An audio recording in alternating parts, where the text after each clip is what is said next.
30 मई सन 2024 ये तारीख भारत के इतिहास में एक गेम चेंजिंग पॉइंट के रूप में दर्ज है। क्यों?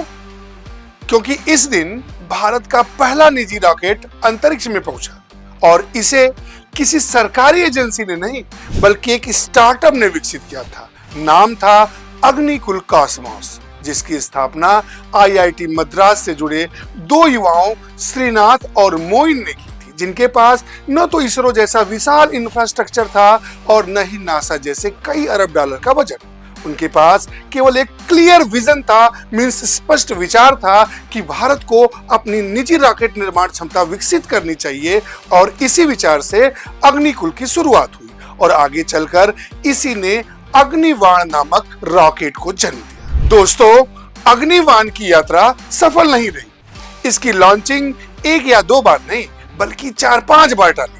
कभी तकनीकी खामी सामने आई तो कभी मौसम ने साथ नहीं दिया। हर बार टलने के साथ शंकाएं भी बढ़ती गईं। लोगों में यह धारणा मजबूत थी कि भारत में निजी स्तर पर रॉकेट निर्माण संभव नहीं है और यह कार्य केवल बड़ी सरकारी एजेंसियों के दायरे में ही संभव है।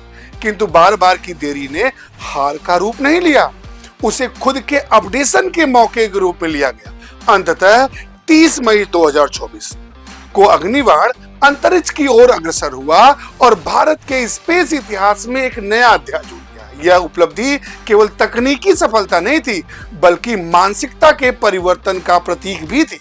अग्निकुल की एक प्रमुख तकनीकी उपलब्धि दुनिया का यह पहला 3D printed semi cryogenic engine विकसित करना है। पारंपरिक रॉकेट इंजनों में अनेक जटिल कलपुर्जे होते हैं और जिनके निर्माण की प्रक्रिया लंबी तथा महंगी भी होती है।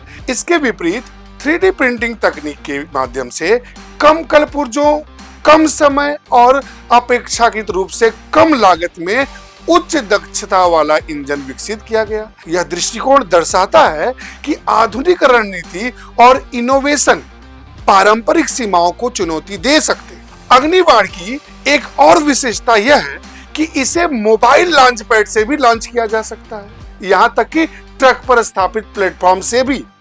इसका अर्थ यह है कि प्रक्षेपण के लिए विशाल और स्थायी इंफ्रास्ट्रक्चर जरूरी नहीं है। तकनीकी लचीलापन और डिजाइन की सरलता इसे अलग पहचान देती। कुल मिलाकर इस पूरी यात्रा से एक संदेश यह उभरता है कि यदि सीमित संसाधनों के साथ कुछ युवा एक रॉकेट विकसित कर सकते हैं तो कॉम्पिटिटिव एग्जाम जैसे IAS, PCS को क्रैक करना असंभव मानना ठीक नहीं लगता। जिस प्रकार रॉकेट की लॉन्चिंग कई बार टली, उसी प्रकार आपके अपने जीवन में तैयारी की प्रक्रिया में कई अवरोध आ सकते हैं, जैसे प्रीलिम्स में असफलता, मेंस में अपेक्षित अंक न मिलना या सामाजिक दबाव।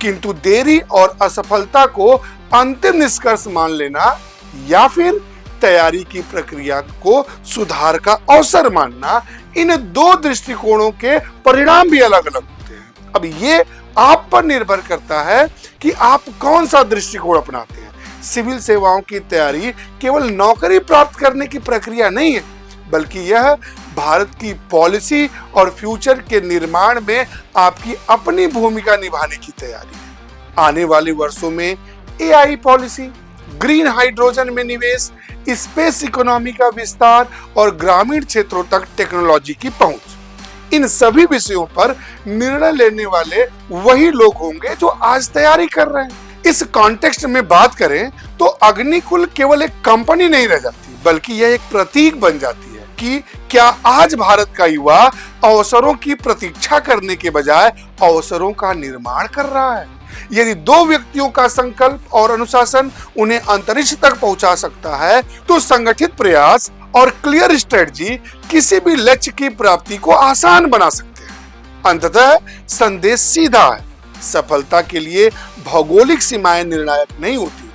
बड़े शहर, महंगे संसाधन या इंफ्रास्ट्रक्चर जरूरी शर्त नहीं है। जरूरी तत्व है संकल्प, अनुशासन और आधुनिक रणनीति।